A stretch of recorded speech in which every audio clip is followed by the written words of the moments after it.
Muy buenas tardes a todos los que se encuentran mirando este video. El día de hoy, en Elemental Investigaciones Integrales, vamos a hablar un poco de lo que es la construcción del indicio visto desde una perspectiva investigativa, visto desde una perspectiva forense como tal. Vamos a abordar diferentes conceptos, vamos a hablar un poco de criminalística, de investigación, de derecho y de otros elementos que convergen de una forma importante acá para generar un buen sistema de interacción entre ustedes que me están escuchando y entre los conceptos que vamos articulando. Quien realiza esta presentación, Camilo Andrés Betancourt Restrepo, dueño de Elemental Investigaciones Integrales. Ahora, antes de abordar en sí el tema de indicio, vamos a ver primero qué es un delito. El delito se define como una conducta libre, con conocimiento y voluntaria, que es típica, antijurídica y culpable. Esto lo vamos a encontrar en la teoría del delito más general. Vamos a encontrar algunas diferencias, algunos juristas que hablan más de un concepto que de otro y le atribuyen otros elementos importantes, pero digamos que en patrones generales esta es la definición que más vemos, que más común se nos hace y obviamente la que tiene una fuerza vinculante en Colombia como tal. Ahora, si nos vamos a la parte del conocimiento y de la voluntad, diremos que para que un delito sea considerado como tal, el sujeto que ejecuta la acción deberá de poder direccionar de una forma libre y voluntaria, valga la redundancia, su voluntad. Está el ejemplo sencillo de aquella persona que tiene sed y lo que hace entonces es ir a la cocina, coger un vaso y servir agua para luego tomar. Vemos en este caso un ejemplo muy sencillo, muy cotidiano, como un individuo tiene un pensamiento y emprende una serie de acciones encaminadas a un fin de forma voluntaria para así satisfacer su necesidad.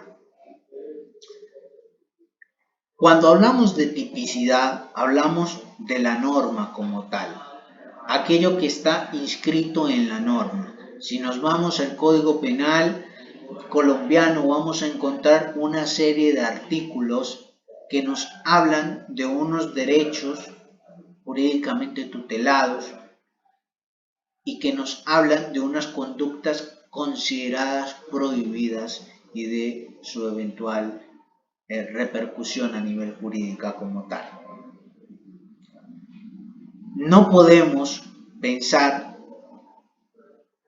que una conducta va a ser considerada delito si anteriormente no está inscrita en la norma, si no está escrita como tal.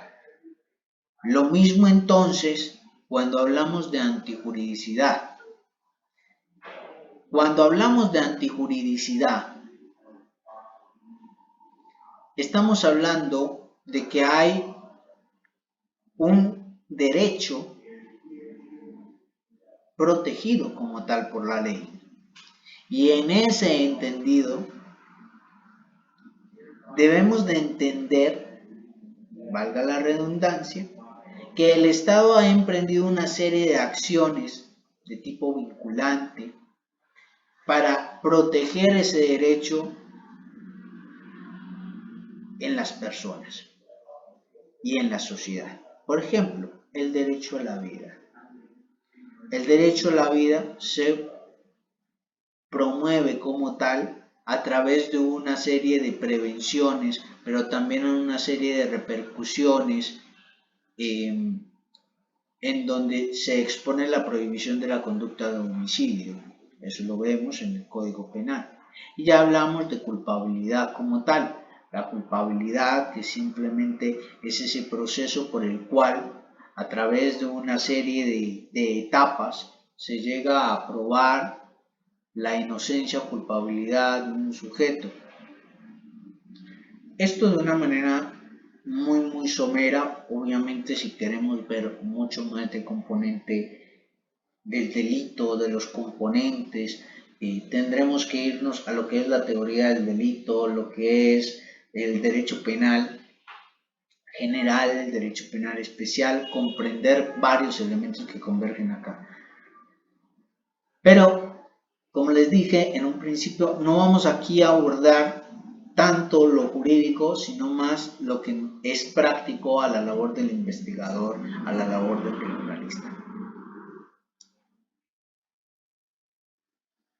Hay algo sumamente importante para la construcción de un indicio, y es comprender que dentro de la tipicidad, ¿sí?, es decir, dentro de esa norma que está escrita como tal,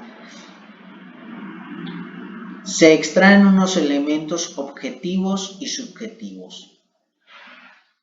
Entre los elementos objetivos de la conducta, entre los elementos objetivos de la tipicidad, vamos a encontrar un sujeto activo, un sujeto pasivo, un nexo causal y un resultado dañoso. El sujeto activo en este caso sería la persona que ejecuta la conducta o ejecuta el ilícito. El sujeto pasivo sería aquella persona, aquel ente, aquella entidad como tal, que recibe el daño producto de ese acto de tipo delictivo. Debe de haber una interacción entre ambos individuos, así sea de una forma implícita, para generar así el daño. Es decir, ¿qué acción ejecuta el sujeto activo para generar un daño en el sujeto pasivo? Daño que será considerado como resultado dañoso de esa serie de acciones emprendidas por el sujeto activo. Ahora, este sujeto activo deberá de obrar bajo una intención específica. ¿Cuál es su intención? Puede que el carácter intencional sea bajo la modalidad de dolo o bajo la modalidad de culpa, y en este caso se tendrá en cuenta siempre el conocimiento del sujeto, así como otros caracteres específicos propios del individuo. Por ejemplo, si estamos hablando de los elementos subjetivos, de la direccionalidad de la voluntad, no será importante tener en cuenta el hecho de que un individuo tenga o no un trastorno mental, el hecho de que un individuo tenga o no algún tipo de déficit cognitivo o de déficit físico que impida el desarrollo concreto de su voluntad y la direccionalidad de la misma o el direccionamiento de la misma. Ahora, comprendiendo estos elementos básicos de lo que es un delito, de lo que es la tipicidad, como digo, elementos tratados muy someramente, debemos de preguntarnos qué es un indicio. Hay una definición general y una definición más jurídica. En la definición general podemos decir que un indicio es la cosa material, la señal o la circunstancia que permite deducir la existencia de algo o la relación de una acción de la que no se tiene un conocimiento directo. Vamos a desglosar todo esto. Si estamos hablando de cosa material, una señal o una circunstancia, podemos hablar entonces de un elemento material probatorio, o podemos hablar de un objeto como tal que nos permite, en un caso, digamos, de homicidio, cuando vemos un cuerpo sin vida y al lado vemos un elemento, un objeto, como lo podría ser un arma cortopunzante, podemos deducir de que se trata entonces de un evento de homicidio y que dicho objeto pudo haber sido implementado para la comisión del acto. Obviamente, en este caso habría que realizar unos procedimientos de corroboración. Ahora, la existencia de algo o la realización de una acción de la que no se tiene un conocimiento directo. Esta parte es muy importante, porque lo que hace un criminalista, lo que hace un investigador judicial, al llegar, por ejemplo, para seguir con la misma línea expositiva, en un caso de homicidio, debe de tener en cuenta este investigador que él no presenció como tal los hechos, sino que únicamente está tratando de reunir y reconstruir la escena a través del compendio de elementos a los que está siendo expuesto en ese momento, es decir, el cuerpo, la escena, los testigos, los elementos materiales probatorios que se puedan encontrar en el lugar y cualquier otro elemento como tal. Ahora, asimismo, el indicio tiene una definición jurídica en donde podemos decir que el indicio es el compendio de hechos indicadores que permiten generar la hipótesis o teoría del caso. Es decir, si es un abogado defensor, la teoría defensiva; si es un fiscal, por ejemplo, hablaríamos de la teoría por la cual está acusando a un individuo por la comisión de un acto delictivo, en el ejemplo como tal, un caso de homicidio, un acto homicida. ¿Pero qué son los hechos indicadores? Los hechos indicadores pueden definirse como diferentes completamente a los hechos jurídicamente relevantes, pero ya vamos a eso. Los hechos indicadores son aquellos en los cuales, partiendo de un hecho conocido, se puede inferir la ocurrencia de uno desconocido o que está por probarse. Entonces ahí es cuando decimos que a través de la reunión de esos elementos materiales probatorios, de las evidencias físicas, de los testimonios que recopilamos, de aquello que incluso el mismo investigador puede analizar con base a teorías de corte criminológico, va construyendo como una posible verdad, como una posible reconstrucción de los hechos. Digo posible porque para reconstruir completamente un hecho, como dije anteriormente, hay que cumplir una serie de pasos. Ahora,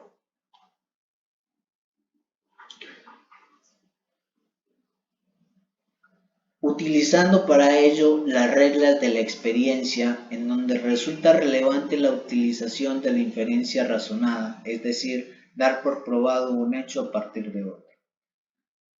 Aquí vamos a hacer un juicio lógico, pero también vamos a hacer un juicio científico. En este caso no es simplemente obrar bajo meras especulaciones, sino poder comprobar todas las hipótesis que tenemos como tal. Los hechos indicadores, si bien pueden arrojarnos una información importante, no sirven de nada si no los vinculamos entre ellos. Si no vinculamos el hecho de que hay un cuerpo, el hecho de que hay unas manchas de sangre, el hecho de que hay un arma cortopunzante cerca del cuerpo, ¿sí? El hecho de que hay unas lesiones como tal, del hecho de que entre esas lesiones se pueden indicar signos de forcejeo. Si no reconstruimos la escena a partir de la unión de estos diversos elementos, no estamos haciendo absolutamente nada. Y en ese mismo sentido, vamos a hablar del método científico, ¿sí? Primero observamos, analizamos, nos creamos una serie de preguntas y esas preguntas van a ser sometidas a una experimentación, ¿sí? Con la finalidad de contestar realmente aquello que nos preguntamos, y luego va a pasar por un proceso de corroboración. Ahora, los hechos jurídicamente relevantes son completamente diferentes a los hechos indicadores. Los hechos jurídicamente relevantes en un caso penal, por ejemplo para los investigadores privados, los conocemos a través de un escrito de acusación, ¿sí? Digamos, podemos interpretarlo en una audiencia de imputación, pero realmente lo vamos a conocer a través de una acusación.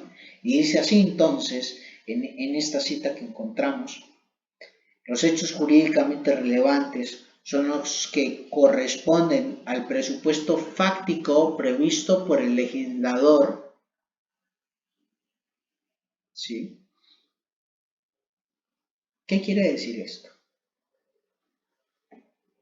Que van a indicar que en la noche del sábado 31 de mayo del año 2021 en la zona centro de la ciudad de Medellín, dirección tal, ocurrió un homicidio en donde el sujeto activo es Juan Carlos Peña y la víctima es María José Benítez. Asimismo, también van a describir la serie de conductas esgrimidas por el sujeto activo que llevaron a la comisión del acto o al resultado dañoso como tal.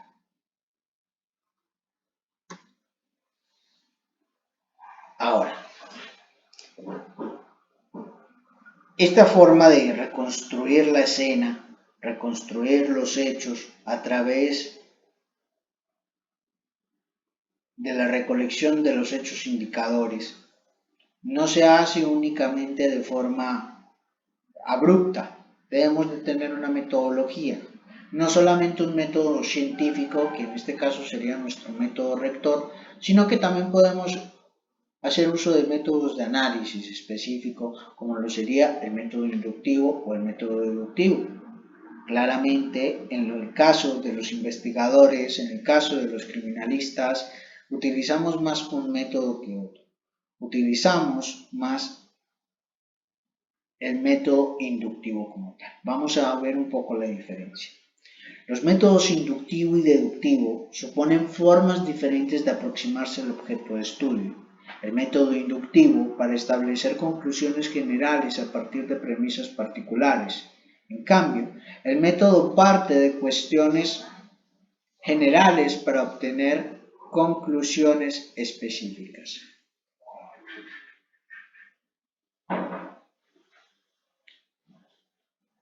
¿Qué quiere decir esto? Que en el método inductivo vamos primero a analizar la escena, vamos a analizar primero la esencia como tal del caso, para luego lanzar algunas premisas, algunas conclusiones generales. Vamos a encontrar unos ejemplos. En el método deductivo vemos un ejemplo. Todos los mamíferos tienen pulmones, todos los conejos son mamíferos. Por lo tanto, todos los conejos tienen pulmones. Es un juicio directo de razonamiento, pero puede llegar a caer en el error, puesto que no está poniendo todas las ideas en un proceso de corroboración. En cambio, en el método inductivo decimos todos los conejos que fueron observados tienen pulmones, por lo tanto, todos los conejos tienen pulmones. Es decir, primero analizamos el objeto de estudio de una forma particular, individualizada para lanzar premisas generales. En el caso, obviamente, de los investigadores, no lanzamos premisas tan generales, nos basamos en unos presupuestos generales para poder afirmar cómo normalmente es que suele ser el modus operandi de un homicida, cómo es el modus operandi de un agresor sexual, pero aún así tenemos que analizar el caso en concreto para identificar como tal una verdad más general, más específica, más concreta de los hechos.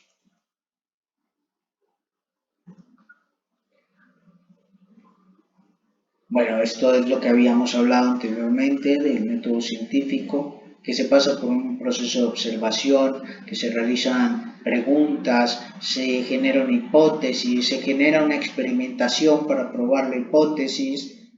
En este caso pasaríamos directamente a lo práctico. En el caso de un investigador judicial, en esta escena de homicidio que habíamos planteado, hablaríamos de un sujeto que llega a recopilar los elementos materiales probatorios, a recopilar la evidencia física. Eventualmente vamos a definir qué son estos elementos como tal. Y se pasa a un proceso de análisis de laboratorio en donde cada uno de estos elementos van a ser debidamente analizados para corroborar las preguntas que se haya podido plantear el investigador: de quién era la sangre, si las huellas dactilares que se encuentran como tal en el arma, en el elemento cortopunzante, corresponden al del presunto agresor,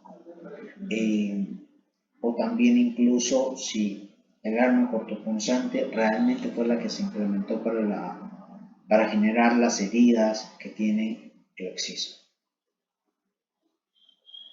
Una vez pasamos por la etapa de experimentación, no pasamos de una vez a la etapa de conclusión, sino que primero analizamos esos datos y cotejamos esa información que tenemos a través del proceso de experimentación con todo lo demás que hemos visto en la escena.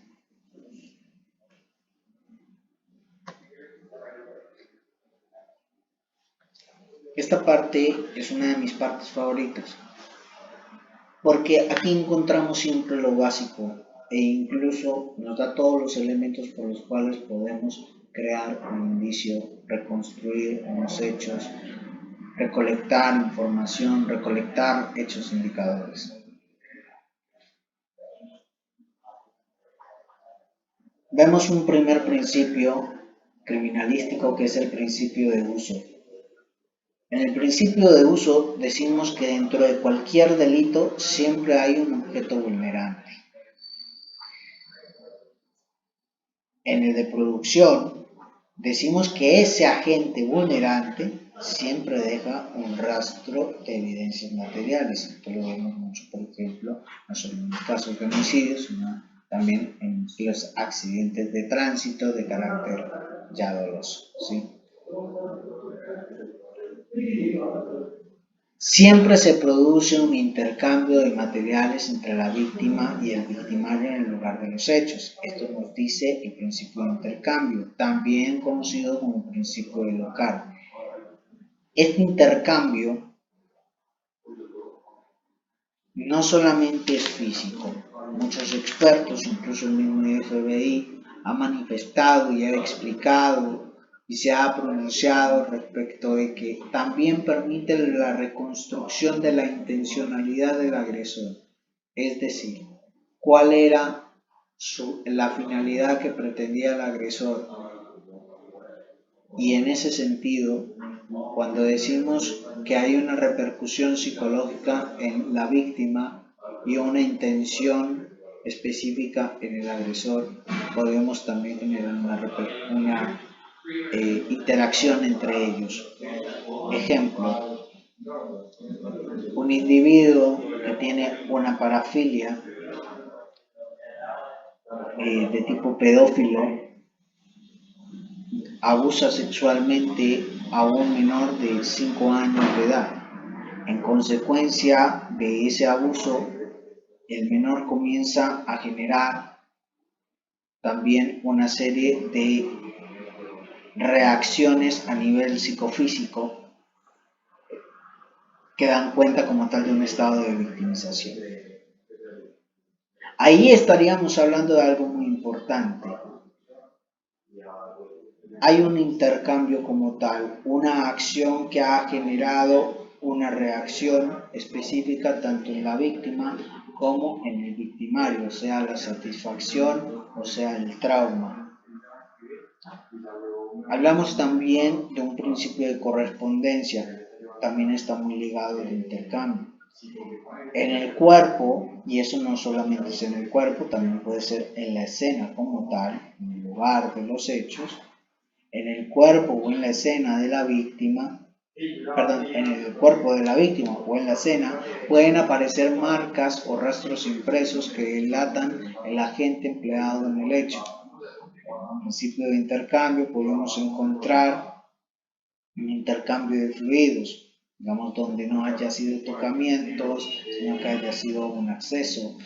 Y en el caso del principio de correspondencia, podemos encontrar pelos, podemos encontrar señales, podemos encontrar rasguños, podemos encontrar incluso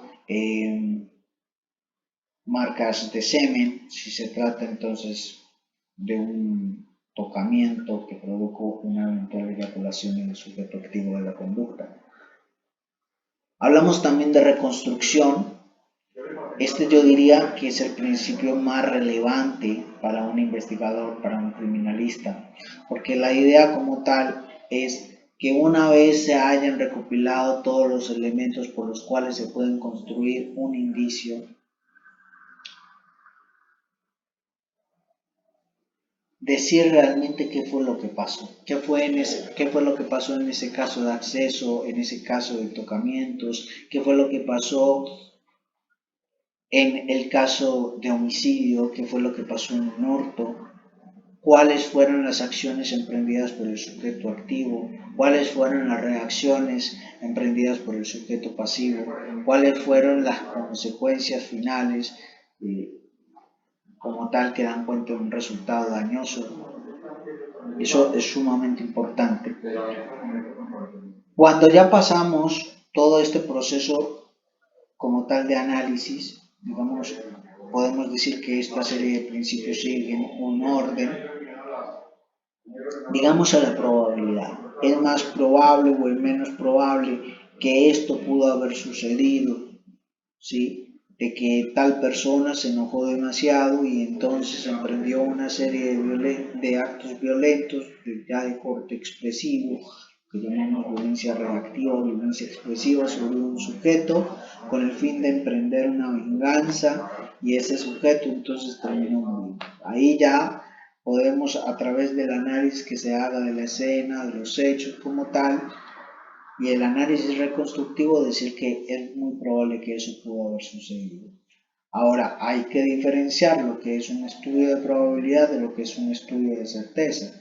Hay unos estudios de probabilidad, como lo que podría ser un estudio de tipo grafológico, en donde hay altas probabilidades, pero no es de un carácter de certeza, a otro que es de ADN, en donde, digamos, no es totalmente de certeza, pero digamos su nivel de probabilidad lo orienta más a ese rango.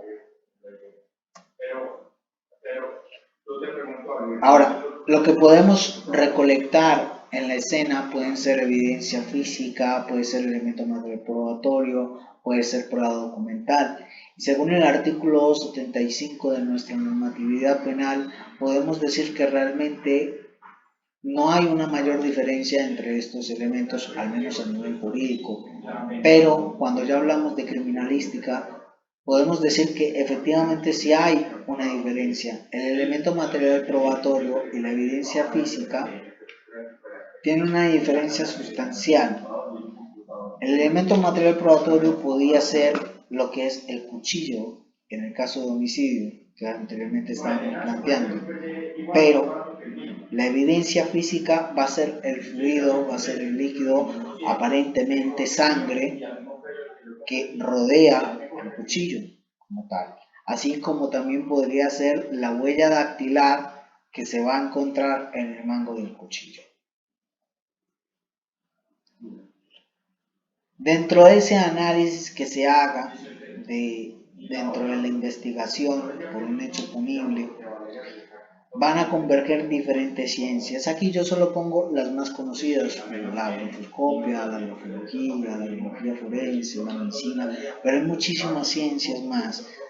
Incluso una de ellas es la psicología forense, una ciencia forense que no está aquí considerada como tal, pero yo me atrevería a decir que aplica, es la criminología, como un compendio de saberes de carácter multidisciplinar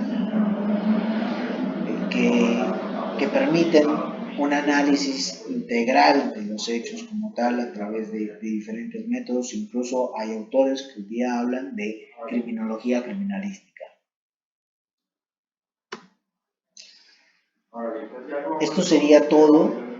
Son los elementos básicos como tal. Para comprenderlo, realmente yo siempre incentivo a las personas a que creen sus propias escenas, creen sus propios cuentos, sus propias historias respecto de lo que podría llegar a ser un acto delictivo, cuáles serían las acciones, las motivaciones que llevarían a un individuo a cometer este tipo de actos, cuáles son las acciones que emprendería la víctima. Claro que para eso también tenemos que hacer análisis casuísticos para identificar realmente cuál es el patrón común y el modus operandi usual en este tipo de casos. Finalmente los dejo con esta frase muy importante cuando hablamos de criminalística y de investigación judicial, y es: el tiempo que pasa es la verdad que dura. Esto es completamente sincero, completamente verídico, cuando hablamos de que un elemento material probatorio no va a durar para siempre, que una evidencia física puede eventualmente borrarse si no se captura de una forma apropiada, por ejemplo, lo que es la huella dactilar, que una prueba documental fácilmente puede eliminarse. ¿Sí? Por ejemplo, lo que es contratos fraudulentos, lo que son como tal evidencia de una falsificación, todo este tipo de elementos son sumamente importantes. Y bueno, dejamos por aquí nuestra página web.